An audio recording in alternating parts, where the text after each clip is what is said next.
राजस्थान के print media और electric media के मेरे सभी भाइयों, राजस्थान के विधानसभा के इतिहास में आप लंबे समय से कवरेज ले रहे हैं। अनेक घटनाओं को आपने रिकॉर्ड किया होगा, जिसके आप साक्षी होंगे। अनेक घटनाएं हो सकता है आपके पुराने समय के साक्षी नहीं हो। गतिरोध कब शुरू हुआ उसके आप साक्षी हैं, और गतिरोध किस कारण से शुरू हुआ उसके भी आप साक्षी हैं। सबसे पहले मैं ये निवेदन कर दूं कि श्रीमती माननीय इंदिरा गांधी जी हम सब के लिए देश की प्रधानमंत्री, पूर्व प्रधानमंत्री होने के नाते आदरणीय है। हमारे आदरणीय मंत्री जी ने उनके लिए कोई गलत टिप्पणी नहीं की। अगर उनका नाम लेना और ये कहना कि आपकी दादी जी स्वर्गीय श्रीमती इंदिरा गांधी जी के नाम की योजनाएं थी, तो मुझे नहीं लगता ये कोई असंसदीय शब्द है। मुझे नहीं लगता कि ये कोई अनपार्लियामेंट्री लैंग्वेज है या उनके मान और सम्मान में कोई ठेस पहुंची हो। उसके बावजूद भी माननीय अध्यक्ष महोदय ने उनकी मांग पर यह व्यवस्था दी कि मैं इसको देख लूंगा और अभी डिलीट कर दूंगा अगर जरूर हुआ तो।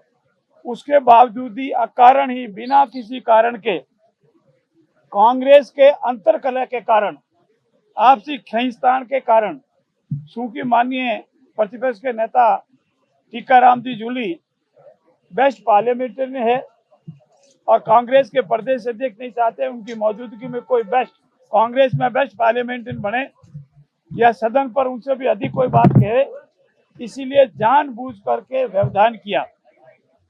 हमने 3 दिन तक लगातार प्रयास किया। मैं व्यक्तिगत रूप से आज साक्षी हूं, और मित्रों, जो आज आपके सामने बात कह रहा हूं, मेरी सत परिचित ईश्वर को साक्षी रख कह रहा हूं कि हमने हृदय से पूरा प्रयास किया। हमारे यशस्वी मुख्यमंत्री जी ने हमको बार बार कहा कि जैसा भी हो, हमको बड़ा दिल रख करके गतिरोध तोड़ना है। हमने रात को दिन किया, प्रयास किया। मैं धन्यवाद दूंगा कांग्रेस के वरिष्ठ साथियों को भी, चाहे उसमें आदरणीय जूली साहब है, पारिक साहब है, इन्होंने भी पूरा प्रयास किया। और अंतोन गतवा माननीय स्पीकर के चैम्बर में सबकी मौजूदगी में हमारी तरफ से मैं था, हमारे मैडम साहब थे और 2-3 हमारे साथी और थे। कांग्रेस की ओर से पारिक साहब थे, जूली साहब थे, हवा महल से आने वाले माननीय सदस्य थे। 5-7 लोगों की मौजूदगी में अनेक तरह की वार्ता होने के बाद निश्चित रूप से 3 बार व्यवस्था सुनने के बाद देखिए ये व्यवस्था हुई है। उन्होंने ये व्यवस्था तय की कि सबसे पहले माननीय पारिक साहब अपनी बात कहेंगे। पारिक साहब ने कहा कि नहीं, मैं खुले रूप में जाकर के खेद व्यक्त करूंगा, ये जो कुछ हुआ है गलत हुआ है, हमारे पार्ट पे गलत हुआ है। उसके बाद में प्रतिपक्ष के नेता बोलेंगे, उसके बाद में मैं बोलूंगा। और चूंकि कांग्रेस के प्रदेश अध्यक्ष सहित वो सभी सदस्य निष्कासित थे, सदन से बाहर थे, तो कांग्रेस की तरफ से ही मांग की गई, पारिक साहब की तरफ से ही मांग की गई कि साहब एक सदस्य को आप उनका स्पष्टीकरण रिकॉर्ड पे ले लें, इतना हमारी प्रार्थना है। पर संसदीय परंपराओं के अनुसार जो सदस्य निष्कासित है वो सदन में नहीं आ सकता। मैं धन्यवाद दूंगा माननीय स्पीकर महोदय को कि उन्होंने कहा चलो ठीक है, कायदे से नहीं आ सकता, पर मैं अपने विशेष अधिकारों का उपयोग करता हूं। और इस विशेष अधिकारों को उपयोग किया जो राजस्थान के इतिहास में पहली बार हुआ, और मेरी जानकारी हिंदुस्तान की विधानसभाओं या लोकसभा में भी पहली बार हुआ कि उन्होंने बड़ा दिल रख करके प्रतिपक्ष के माननीय सदस्य और कांग्रेस पार्टी के प्रदेश के अध्यक्ष गोविंद जी डोटासरा को सदन में आने की इजाजत दी, उनको अपनी बात रखने की इजाजत दी। और ये स्पष्ट रूप से तय हुआ था और उन्होंने स्पष्ट रूप से सबके सामने मंजूर किया था कि मैं सदन का गतिरोध तोड़ने के लिए खुले रूप में खेद व्यक्त करूंगा और ये विश्वास दिलाऊंगा सदन को और स्पीकर महोदय को कि भविष्य में ऐसा कोई भी नहीं होगा। जब इस बात का सभी ने निश्चित मान लिया कि वो अपनी गलती के लिए खेद व्यक्त करेंगे और भविष्य में ऐसी गलती नहीं करे इसका विश्वास दिलाएंगे, तभी इसी शर्त पर उनको बुलाया गया था। परंतु जो सबके सामने तय हुआ, सबकी मौजूदगी में तय हुआ, स्वयं ने उन्होंने स्वीकार किया, उसके बावजूद भी जब माननीय सदस्य ने वक्तव्य दिया तो पूरी तरह से जो नहीं कहना था वो कहा, जो कहना था वो नहीं कहा, जो खेद व्यक्त करना था वो नहीं किया, और जिन शब्दों का उपयोग उन्होंने विधानसभा के अंदर आज किया वो विधानसभा के इतिहास में कलंकित रूप से लिखा जाएगा।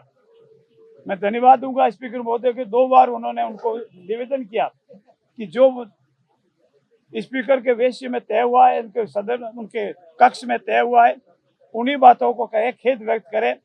अनेक बार कहने के बाद भी जब खेद व्यक्त नहीं किया तो मजबूरन मुझे कहना पड़ा, और मैंने बार बार दोहराया कि आप अपनी कथन से मुकरे नहीं, वचन से मुकरे नहीं। हिंदुस्तान में तो प्राण जाए पर वचन नहीं जाए। आपने जो वचन दिया उससे आप मुकर रहे हैं, यह ठीक नहीं है। और आप कोई पहली बार के सदस्य नहीं है, एक नेशनल पार्टी के प्रदेश के अध्यक्ष है, और उनकी ये स्थिति हो जाती है तो फिर पूरी पार्टी के ऊपर भी प्रश्न चिन्ह लगता है। मैं मित्रों आपको विश्वास दिलाता हूं, उसके बाद आदरणीय पायलट साहब और उनके समकक्ष के सभी वरिष्ठ नेताओं ने इतनी स्पीकर के कक्ष में इतनी हीनता भावना व्यक्त की कि हम क्या कर सकते हैं। आज जो हुआ हमारे सब के लिए शर्मनाक है। आज जो कांग्रेस पार्टी की जो तरीके से जो हुआ है हम सब के लिए शर्मनाक है। उन्होंने बहुत समझाया, उन्होंने खूब प्रयास किए, और यहाँ तक कि पारिक साहब के आंखों में आंसू तक आ गए। उसके बाद भी वो व्यक्ति अपनी हठधर्मिता से बाज नहीं आए, और जो बाद में एपिसोड हुआ वो सब आपके सामने है। मैं पुनः विश्वास दिलाता हूं कि इस सब के बावजूद भी कांग्रेस की हठधर्मिता, अंतरकलह और एक दूसरे को नीचा दिखाने और एक परिवार में अपने नंबर बढ़ाने के लिए ये सिर्फ मात्र नाटक रचा गया है। मैं पुनः आपको विश्वास दिलाता हूं, उसके बावजूद भी हमारे दरवाजे खुले हैं। हमारे यशस्वी मुख्यमंत्री भजन लाल जी ने कहा है, हम पहले भी बड़ा दिल रखा, भविष्य में जरूरत पड़ेगी तो बड़ा दिल रखेंगे, लेकिन ऐसे लोगों को सबक जब तक नहीं सिखाएंगे तब तक सदन में उनको भाग लेने का कोई अधिकार नहीं है। सबक क्या होगा? बाहर होगा। एक मिनट, सबक क्या होगा जोगराम जी? सबक क्या होगा? यह सबक ये होगा कि वो संसदीय परंपराओं को माने जी। और दूसरा, मंत्री माफी मांगेंगे कि नहीं मांगेंगे? उनका कहना है मंत्री माफी मांगने की कोई बात तय नहीं हुई थी, और उसके बावजूद ही अगर ये होता तो हमारे मंत्री को कहने में कोई आश्चर्य नहीं था, लेकिन वो खुद तो खत व्यक्त करे ही नहीं और दूसरों को आमंत्रित करे, संभव नहीं है। मंत्री माफी मांगने को तैयार अगर मंत्री महोदय के माफी मांगने या नहीं मांगने का न तो विषय था, न विषय है, न विषय रहेगा, क्योंकि वो ये उनके कहने जो तय हुआ वो बात होगी ना।